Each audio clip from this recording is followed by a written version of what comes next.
What if I told you that you could design and live the life that you want on your own terms? Would you do it? Would you take a leap into the unknown?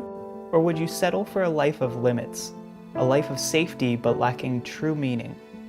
Zeph and Moses Blacksburg here, and I'm on a journey to help you ignite your inner passions, let go of your fears, and get more out of life. Will you join me and make this year your year of purpose? Welcome to the Year of Purpose podcast. Hey everyone, Zeph and Blacksburg here with another episode of the Year of Purpose podcast, and today I'm joined by Charlie McDermott. Now, Charlie is the only business advisor on the planet with a road named after him, McDermott Drive in Westchester, Pennsylvania. McDermott Drive sums up his unique entrepreneurial lifestyle. Charlie McDermott's drive has taken him to the top of the fitness industry, building an 8-figure health club empire, to the backlot studios of Warner Brothers and multi-million-dollar Hollywood deals, and it catapulted him to GKIC Marketer of the Year elite status in a record 15 months' time. All of these varied business experiences from the foundation of Charlie's newest endeavor, Ben, the Business and Entrepreneurial Network. So, Charlie, how's it going?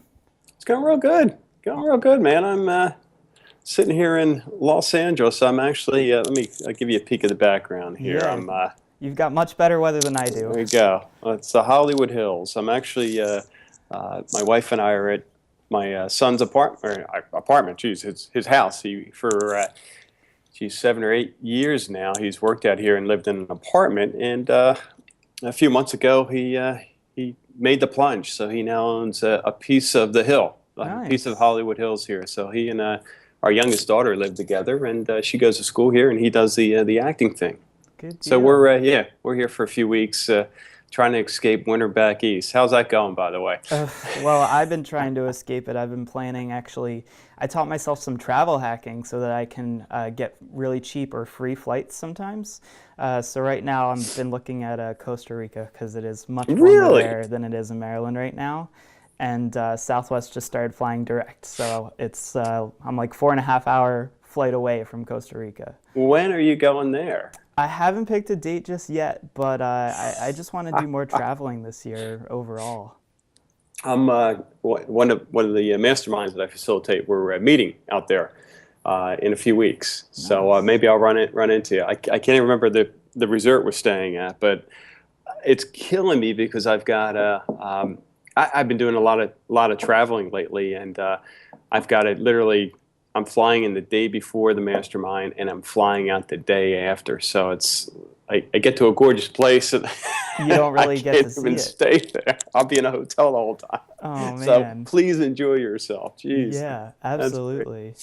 So let's dive in real quick to, I mean, I know you have a lot of projects and things you've worked on. Just for the audience and everybody listening, you know, we connected back at my first company out of college that I worked for, which was GKIC, Glazer Kennedy Insider Circle.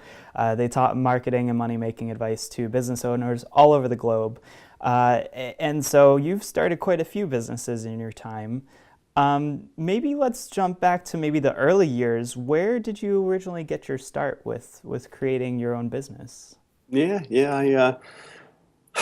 I guess somewhere in the DNA. I went to Westchester University and was going to become a gym teacher. Yeah, which I would have absolutely loved. But back then, this is early '80s. There weren't any jobs in the teaching world, and they were actually encouraging. They being the educators, they were encouraging upcoming teachers to find something else to do because they're just flat out school districts were not hiring in this area, and a lot of my students were going to different parts of the country because on the East Coast, forget it.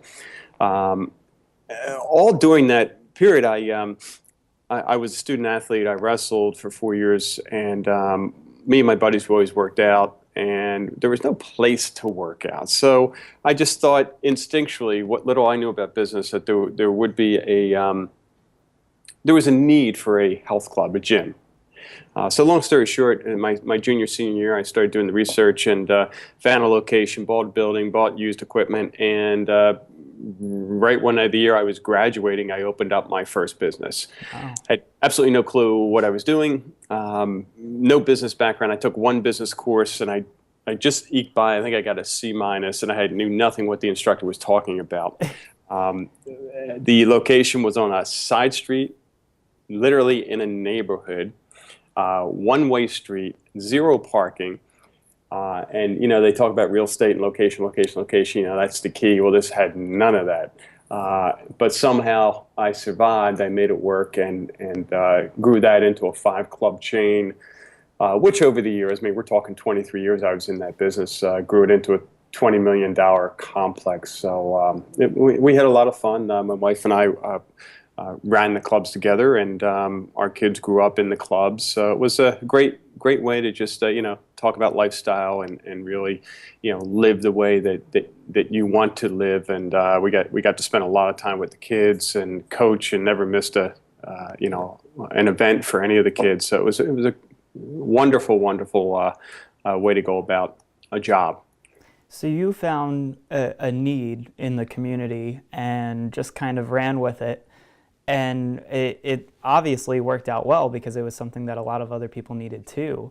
Let me ask you this. So I had a friend recently who I was talking to, and he was worried that he doesn't really have any marketable skills because, a lot of people, we grow up and we're just taught, go to college, get a degree, and all of a sudden you're like, you'll have a job guaranteed. And that's not really how it works anymore.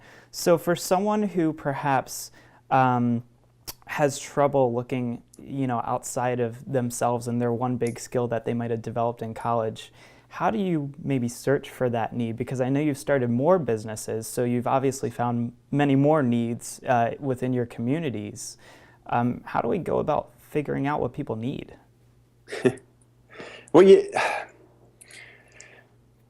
there's a very technical way, and then there's the your friend and what do I do? And I mean, you grew up in the GKIC world, and as well as I do that there's always a need for great marketers. So if there's one skill set that you're going to use for any type of business, it's understand the marketing, the sales and marketing component.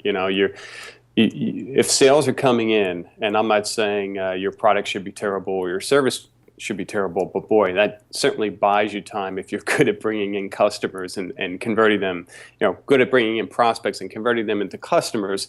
It can take care of a lot of woes on the service and product side. Now, for your friend, not having however he put it, basically a set of skills. I mean, how old is he? He's fresh out of college, so he's like 22. So, he hasn't even gotten started yet. And I think the biggest challenge for a lot of kids at that age, and we have, two of them, our two youngest are just getting out of school. And, college does not prepare you to open up a business. College really doesn't even prepare you to get a job when you think about it. I mean, there are a few schools that have co-op programs in our area, Drexel University, which is, I think that type of a program makes a lot of sense. You're in school for 6 months, and then you're out in the real world working for 6 months. But, most schools, it's just theory. And until you actually get out there, you have no clue what it's like, no clue if that's really what you want to do. So he's got a lot of company. On the skill set, he hasn't even begun developing those set of skills. So, it's a question of, for me and the folks I advise is, one, what are you passionate about?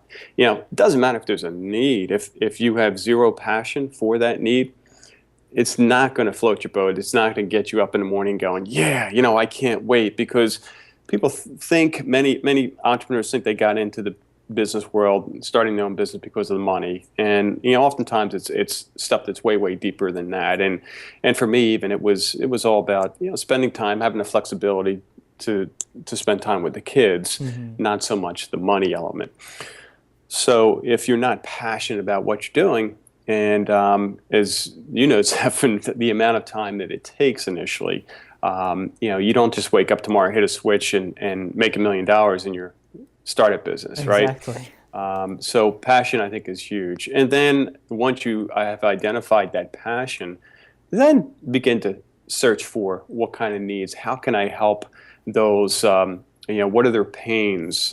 What solutions can I provide to them to get them further along. And it does not have to be a game-changing idea or concept or product. I mean, some of the best products have just small tweaks to it, right? A 10% improvement is enough to generate, to start a whole new business on. So the other piece there then is just look for small advantages that you can capitalize on that no one else is, and you'll be on to something. So that's kind of like how the iPod worked. MP3 players existed before the iPod. It was nothing really new, but they started to advertise it as now you have 1,000 songs in your pocket instead of, the original MP3 players could hold like 20 songs and that was it.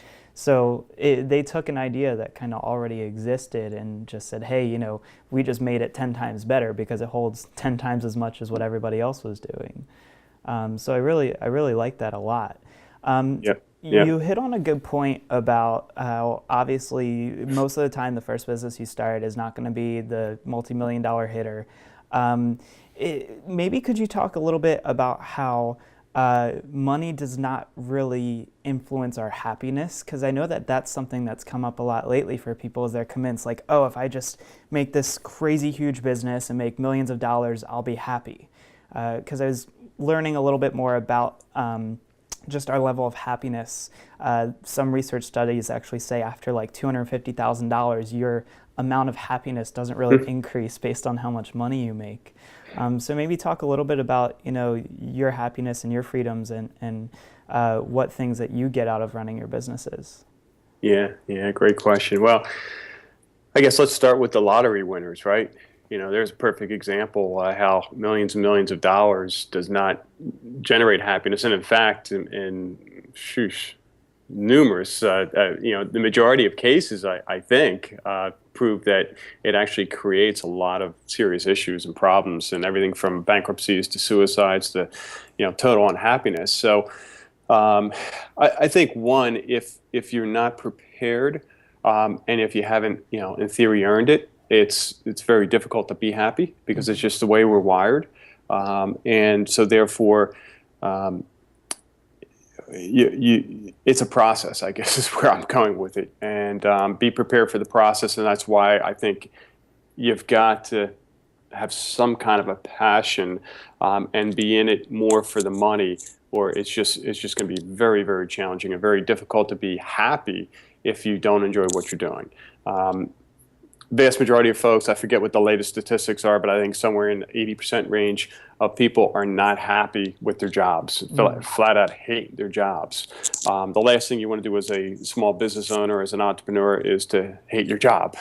So you want to make sure you don't end up with a low-paying job as a business owner. And so before you get into it, make sure that you've set this business up to scale. One of the biggest mistakes I see is that someone wakes up tomorrow and says, hey, I want to, be a consultant. And they end up getting real busy, but busy because, which means a lot of work. And they don't realize that there's a lot of behind-the-scenes work that needs to get done. So their hourly rate is really maybe a half or a quarter of what it was. And by the period of time, they start hating life because it's just too much. So a business that is scalable, that you have an end game, and that it doesn't all fall on your shoulders is very, very important. Business owners are very good at being the only ones that know how to do it, or no one can do it better than me, right? And that's not a place that you want to be as a business owner, because if you're always a person doing it, what happens when you get sick or you want to take a vacation, right? You have a big drop in income, and it places a lot of stress on you as well as your family, because it's always going to be there. The business is going to be like this dark cloud, like always hovering over you wherever you are, whether you're out to dinner with your family or on vacation or any place, anytime.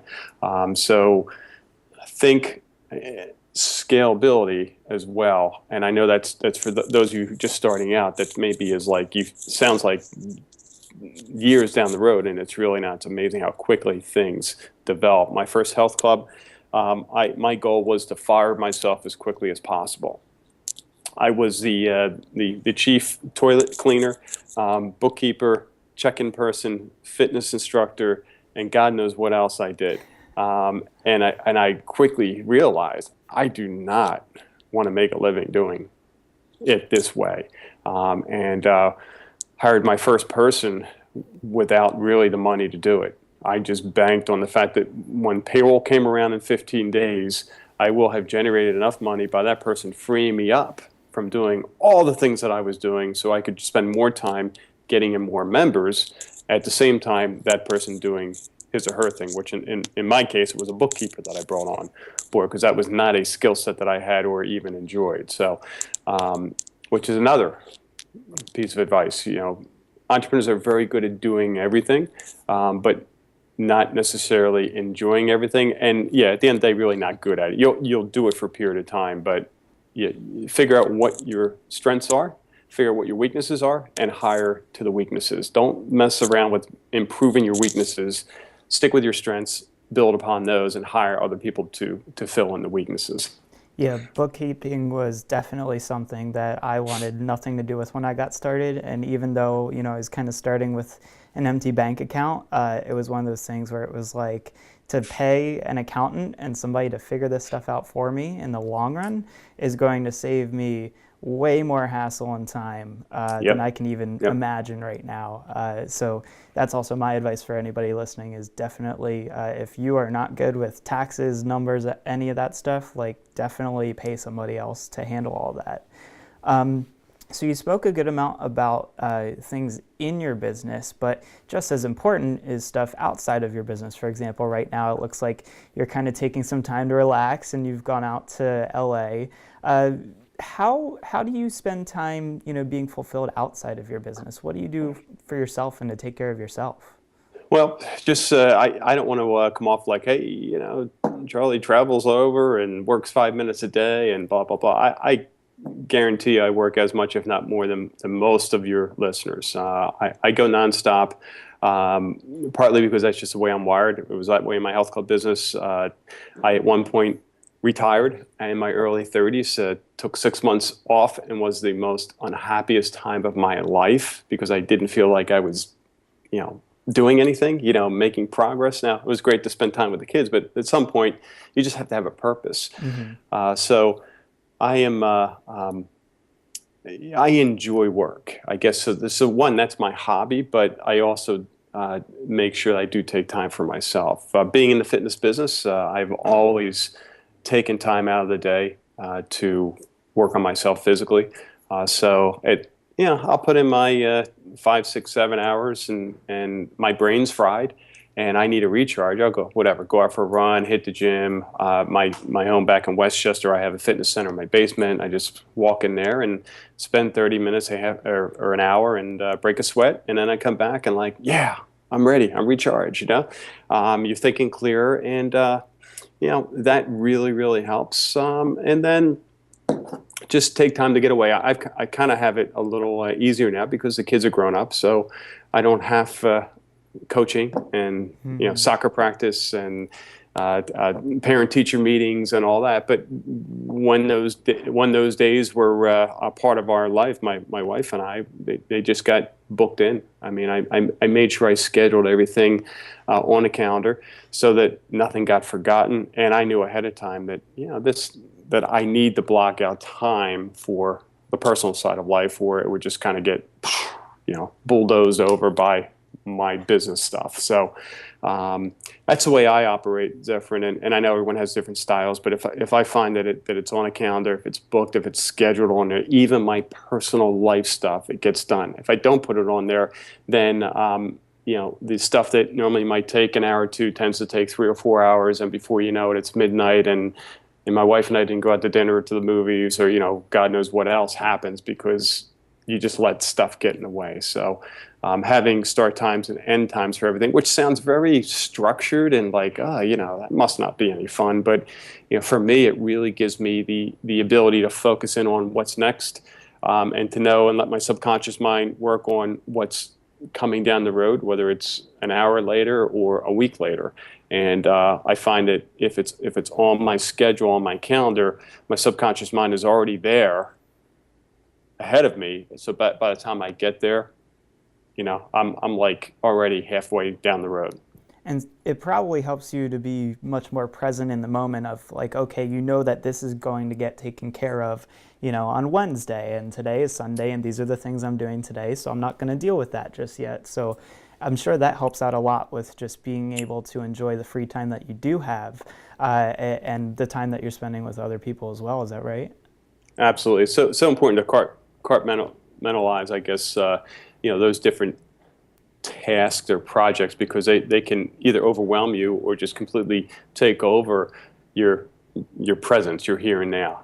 So if you're out with the family and you're worried about these 18 projects that need to get done versus you're out with your family and you've got all 18 projects broken down into tasks and you know exactly who's going to do it and when, all of a sudden now you're a different person. You can relax and know that, all right, yeah, I've got it laid out, it's going to get done, I don't have to worry about it. So we talked about your business with the gym. Now you are working with Ben, the Business Entrepreneur Network. What would you say, obviously you've got many years in the pipeline. What do you think was the best risk or decision you ever took? And then what would you say is perhaps maybe not the wisest decision that you had ever made? And what did you learn from it? Whew. I mean, I'm sure we all make a lot of mistakes as entrepreneurs. That's kind of what it is they always say, fall forward and keep Right. failing and keep failing, and eventually you get there. But, I'm curious what you think was maybe your biggest or maybe most costly mistake, and how you moved forward from there, and then what your best choice was. I can't point to one. I can point to a lot, and I think a lot adds up to a lot of time, a lot of money, a lot of pain, torture, frustration. But the fact that you get up the next day and you let that stuff just go, and move on and say, hey, I only have from here forward. So why worry about the past? I've had my toughest decisions in business in the health club years were, the first club was easy. The first business was easy. I mean, let's face it, I had no family, no mortgage. I rented a house. I had no car even. So I had nothing to lose. My next club was a more difficult decision because at that point I had a house, I had a wife, kids on the way, and I had established, I had some assets at that point. So it's like, whoa, if this doesn't work out, I could be on the hook for the lease and this and that. So that definitely took a little more time to figure out. But it was a very good decision to move forward. I could have stayed, or at least thought that, I'll just kind of hold on to everything and life will be good. And I would have been out of business like that. Someone would have cleaned my clock. Yeah, maybe it would have taken 5 years or 10 years, but I would have been miserable staying as is, not growing. So my best decisions for sure were to continue to move forward, to continue to learn, to grow, and not be content with the here and now, and think that, wow, if I just keep doing X and nothing else and don't stick my neck out, that business and life will stay the same. No, you're either moving forward or you're moving backwards, and if you're not stretching and growing, you're definitely moving backwards. So calculated risk, know that even the best calculations may end up in disaster, and look no further than, pick the names of the million and gazillionaires who have declared bankruptcy or have basically almost lost it all and have lost it all and came back 3, 4, 5 times stronger because, one, they got up the next day and said, oh, well, what do I got? I can cry in my coffee, or I can pick it up and know that I at least learned from this, and I still have my contacts and my experience, and I know one big mistake I don't need to make again. I'll get there a lot faster, right? Mm-hmm. Very nice. So moving forward, let me ask you, if you don't mind, about your son. He's got a pretty neat story for himself. He was raised, I guess, on this side, right, in Pennsylvania. Is that right? Yeah. And now he's out in Westchester. LA doing his thing. So, Yes. how did his journey start? How did he get there? Well, he was always, passion, I guess. We'll go back to passion. He was always carrying a video camera in his hand. He was writing scripts from probably age 6, 7 on. And when I say scripts, basically he'd watch Star Wars or Spider-Man, and he'd start writing up lines for the neighborhood kids so that they go in the backyard and create their own version of Spider-Man or Star Wars. So he did that year after year after year. And around age 12, 13, there was a little classified ad in the Philadelphia Inquirer that I happened to catch, and it was a movie with M. Night Shyamalan, who was a local director. And at that point, my wife and I knew that Charlie was probably going to, his love was directing, and probably going to go to school for directing. So I suggested to him that he maybe see if he could become an extra for this movie, because they were looking for extras at the time. And so he and our daughter went to the casting place and waited in line, and they took his picture, and then he got a call, and one thing led to another. Before we know it, he actually got cast in the movie with lines. And he had at the time, my wife and I were going, well, what the heck? The director made a mistake. This is going to crush him when they find out. They mistook him for a kid that could act. What are we going to do? And those are the conversations we had for weeks until they filmed the scene that he was in, and he nailed it. We had no idea he could act. But then looking back, you go, well, geez, he's been acting in the backyard for years, so Right. he kind of sort of knew. So long story short, the director, actors like Sigourney Weaver and William Hurt and Joaquin Phoenix and people like that are saying, hey, kid, you should pursue this acting thing. And we were fortunate. We kind of sort of lived close to New York, a couple hours away. So at that point, we started going back and forth to New York. And we did that for a couple of years. And we, at some point, I guess around age 15, 16, decided it was worth coming out to L.A. Because this is where the industry is. And it's very, very difficult to get any parts of significance in New York or any place else because they do the casting out here. At that point, I'd sold the health club business, and so I had the ability to take time off. And so he and I came out here, and rather than just landing here and going, okay, here we are, Hollywood, come and find us, I marketed him. So I did about 23 different forms of marketing and media, everything from the obvious email marketing to the not so obvious, full page ads in Variety and the Hollywood Reporter, to postcards, to any networking I could possibly do or think of. So it worked. It got him auditions. He also had a really good agent, which helps.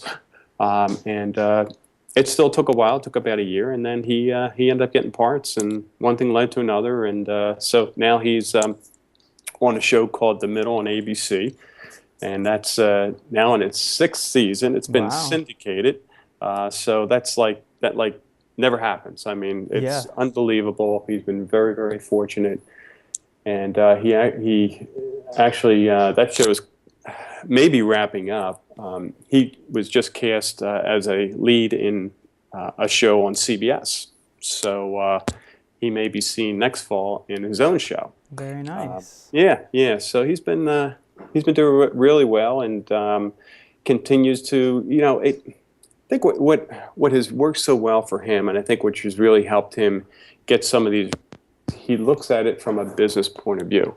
It's so caught up in it, and even in your world, Zephyrin, it's if you look at editing as an art form, it's very difficult to transfer that over into the business world. Mm-hmm. It is an art, and so is acting. But I think he gets the business side of things, and that has really helped him communicate with others in the industry, so that at the end of the day, it's all about making that project successful. And you need some art, and you also need some marketing and some skills. And he gets and sees that, and it's for the actors. I guess where I'm going with this, the actors listening out there, you got to have the chops on the acting side, but also don't limit yourself just to that, and the writing and Also, the business and marketing side is just as important and will help you on the acting side as well. Nice. So keeping that business smarts in mind, really, no matter what you're doing, I'm sure it's, You're your own business. yeah, I mean, I'm sure it's Yep. just as important whether you're doing acting or you're doing yoga. I mean, I think that you've got to learn how to sell yourself. And it sounds like, so your daughter is out there too, doing her thing as well. Yep, yep. She is an artist as well. She's gone to school for photography, Nice. and our middle child is in school for industrial design. So we have three artists. Both my wife and I were athletes, and so we to this day kind of scratch our head and go, how do we end up with three artists? But I was going to say, we got some right brain people and some left brain people. Very cool. Well, to round this all out, as a parent with children who are, in the beginning or middle, closer to the middle stages of their journeys, and things are starting to take off to them, I felt that I love my parents, but I wonder if there are certain things that they could have taught me sooner that could have gotten me to where I am now. So as a parent, is there maybe any one big thing that stands out to you that was crucial to teach your children that helped them to get where they are now? no, that's an easy one, and that's anything's possible. It would have been so easy for my wife and I to tell our son, what are you, crazy? Go out to LA to become an actor? Who does that, right? We often tell him that he's lucky he has two parents that are nuts, because no parent in their right mind would do what we did. But we saw that was a passion of his, and that he truly wanted to pursue it. So, as a parent, Barb and I just we always came back to, we never want to look back and say, what if? So whether it's him and his acting, or our other daughter who's also out here, who wants to pursue photography and do some things that again, may be considered unconventional for most parents to say, hey, have at it. And unconventional, just simply, hey, come out here and you could take photography in Pennsylvania if you wanted to. Our other daughter, who is just wrapping up school, and I've encouraged her to do her own thing and not necessarily get a job. Whereas, again, most parents, which makes a lot of sense and is absolutely fine, you go to school to get a good job, right? So for us, it's been anything's possible, and to facilitate that with our kids, and not put a ceiling or hold them back at all within reason. That's great. And I think as long as you back it up with a passion for what you really want to do, that's where the success is going to come in. Yeah. With all three of them, it wasn't they wake up one day and go, I want to be an astronaut. It's like, okay, yeah, let's go to NASA, and we'll move to Florida, and we'll live by the Cape Canaveral. No. I mean, this was years and years with all of our kids, that they paid the price, let's say, whether it be practice or classes or whatnot. And over time, that decision becomes very, very easy. Where we were fortunate is that somehow, some way, our kids knew exactly what they wanted. Whereas I know most kids, heck, even me at that age, I had no idea what I wanted. So that's the challenge for most parents. It's like, all right, they don't know, the kids don't know, so what do you do? And therefore, it's typically, well, at least get a damn education until you figure it out, right? Yeah, and I guess the good news is you don't have to know right away. There's no milestone of by this certain age you have to know. People are constantly changing up what they do. I know that you had worked in video for some time, and now you're not working in video. You're working with business owners. So it's totally okay to change up the things that you'd like to do. And the truth is, you don't have to do the same thing for the next 40 years. Yep. Awesome. Well, it's been great to have you here with me today. What are some places people can find you online just to get some more info about Ben and what you're doing, and to keep up with you? Yeah. So our Business Entrepreneur Network is at benresults.com, and my blog, I'd say, and consulting business is at turnkeysalessolutions.com. Turnkey Sales Solutions. Those are the best ways to stay in touch. And congratulations on your end, man. You have a rocking podcast going here. Thank you. Hopefully I don't, start the downtrend, but I'm sure the next guest will bump you right off. No. Hey, look, you've got the good weather, so you're already an upgrade from where I'm at right now. All right, well, it's been great having you here today. Enjoy the LA weather, enjoy being out there. Tell your son congratulations with everything he's accomplished up until this point, and congratulations with hopefully the new show that'll be coming out soon. Yeah, And fingers crossed. I'm looking forward to keeping in touch with you, and maybe when you're back on this side, I'll drive up for the day and we'll hang out sometime. Awesome, man. Look forward to it. Good deal. I'll catch you later. Thanks for All being on right, the podcast. you got it. Talk to you later. See ya.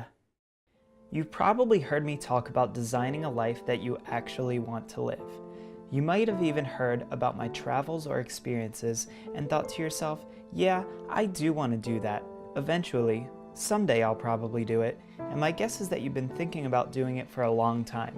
So I want to tell you this. Stop thinking. Your time is right now. You don't need any more time. You don't need any more info. You don't need to keep putting it off and planning for the perfect time, because the truth of the matter is this. You could be the person who sits around and thinks about living a better life, or you can be the person that decides that today is the day that you're going to actually do it, and I want that for you. Because you already have what it takes. You've got a fire inside. Even if you can't see it right now, it's lit, but you need to open yourself up to the possibilities and throw a couple logs into the flames. So join me and the Year of Purpose tribe by subscribing to our YouTube channel and iTunes podcast. And if you really like us, please leave a review. This is Zephan Moses Blacksburg, and I can't wait to see you again on the Year of Purpose podcast.